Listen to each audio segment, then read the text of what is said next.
In front of me is OPPO Reno 15F, and today I would like to show you how you can clone apps.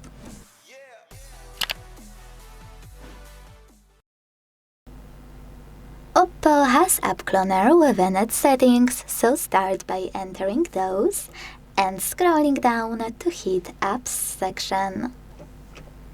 Now choose App Cloner over here and either select one of those apps that are recommended to clone or hit other apps to clone any of those.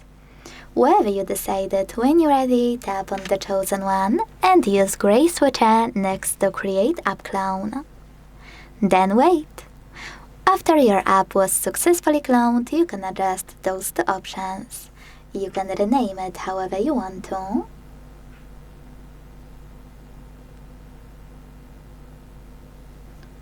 And tap on Default App to open to decide which one you want to use. Always ask which app, Original App or App Clone. Then you can simply go back and check out your cloned app. If you ever want to delete it, you can go back to the same section of your settings and use No Blue switcher.